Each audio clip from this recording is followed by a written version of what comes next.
because this is an early model intended for school use, so 342, I have prepared, I believe it's here. Yes, here. So here I have another fountain pen, which is interesting to do a comparison because they were intended, and the Monte Rosa came out also in the approximately 1955. I'm not so sure. Let me show it to you. So it on the barrel it is thermically imprinted Montblanc Monte Rosa. We don't have the logo of the Montblanc on the cap.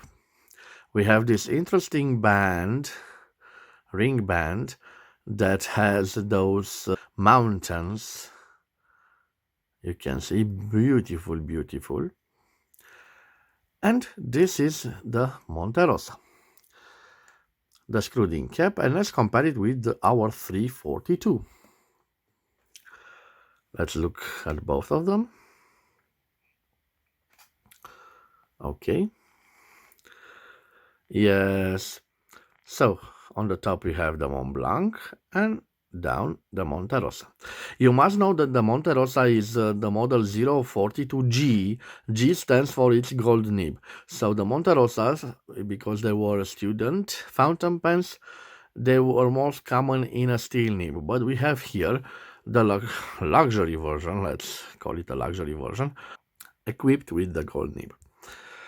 Okay, let's put them side by side, and you can see they're both quite not identical. The next evolution of the feed was this feed, and you can see it's quite different from our ski slopes type feed.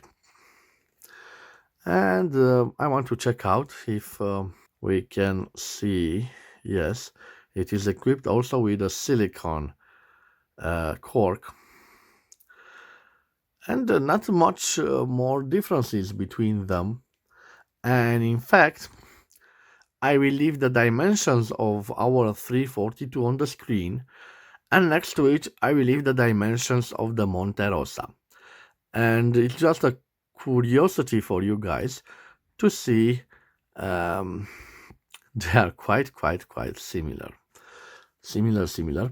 And maybe I will find a catalog to see how they were priced, and to see if there are similarities on their price.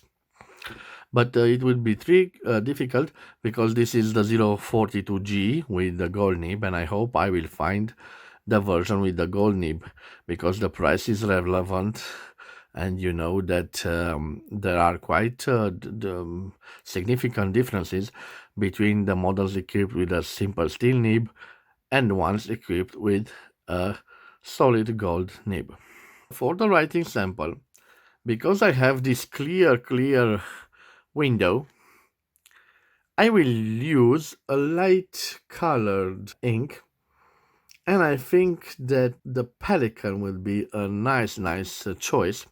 And here I have the vintage Pelican 4001 green one, brilliant green, a vintage ink from the 1980s. I will do a writing sample with the Monte Rosa. This comes with, this is the number. Unfortunately, I don't know the nib size. So we have an oblique medium, and this would be, I hope, a medium. Okay, I will test also this, but you can see that the barrel has residues of dark blue ink, so this would write normally more light, and this would be contaminated with the dark blue ink and would write a little bit darker. But why not? Let's test them both in a side-by-side writing example. And why do I do that? Because there were fountain pens from the same time intended for student use. And if I have both of them with a gold nib, I think it would be an interesting treat for you Montblanc lovers out there. Let's turn the piston knob, and as you can see, the silicone. Okay. And now Let's draw the ink. Okay, and let's check out to see if the okay. Let me see. Yes, the tissue is here, so I have a little tissue to remove the excess ink. Okay, now it is clean, and as you can notice, it is quite full, the reservoir. Let's put this here. I won't cap it, so I will put the cap here. And now let's see the Monte Rosa model. Okay, the same procedure. So gently turning the knob, and now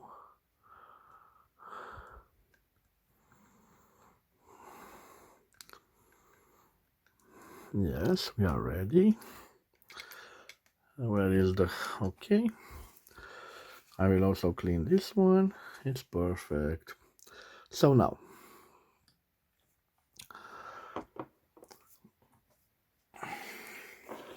remember to close this, and let me change the angle of the camera because I want to see.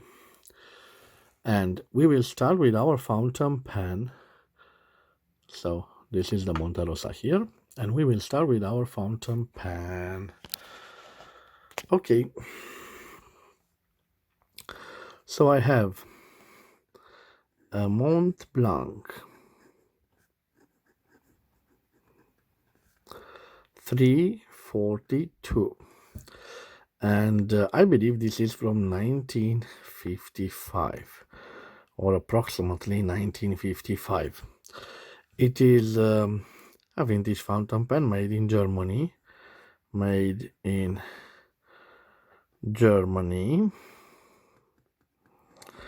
It has it comes with a gold nib, 14 karat 585. Okay, let me, sorry, I will zoom on it. I'm sorry. Okay, because I want to show you the line variations, and yes, we have some line variation, and I hope you can see it.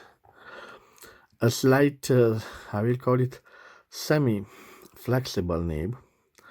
Flexible. Okay, let's check out how juicy it is. Okay. You notice being an oblique medium, the lines, the variation of the lines.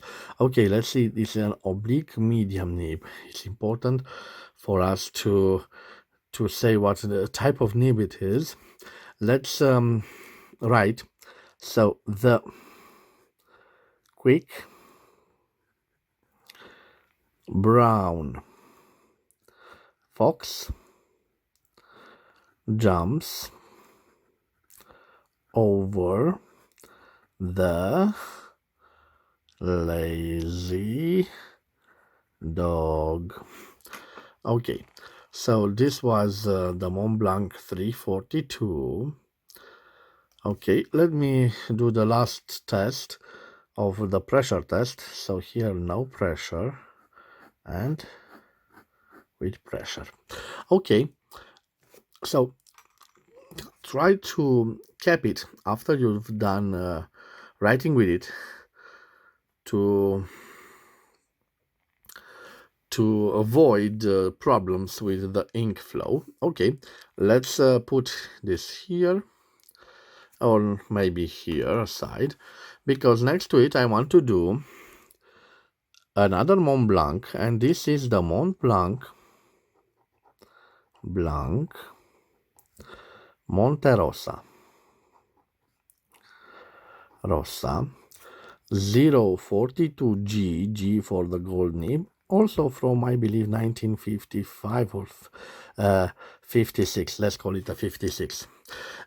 You've noticed the difference in the ink. I've used the same Pelican ink for both of them, but this had residues of blue ink.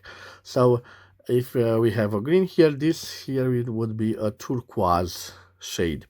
Okay, this was also made in Germany. Made in Germany. It was like a sub brand of the Montblanc. This also has a gold nib, a 14 karat 585 gold nib, and I presume it is an M nib. I don't know for sure. I'm curious to see the line variations. Yes, also this has a line variation. So also a semi-flexible one. Flexible.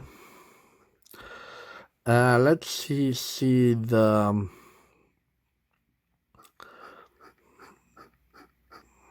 wetness. Yes, you notice that the difference between an oblique and this type of nib. So the lines here and the lines here are identical. Here they are different. Okay, so quite a medium juicy one. Let's do also the pressure test. So starting from no pressure, almost no pressure, to lots of pressure, and again, and let's sorry, I will do it right above this for you to have an idea. The quick brown fox jumps over the lazy dog. And you can see, let's zoom out, you can see both of the writing samples. And I've thought about, I have an idea.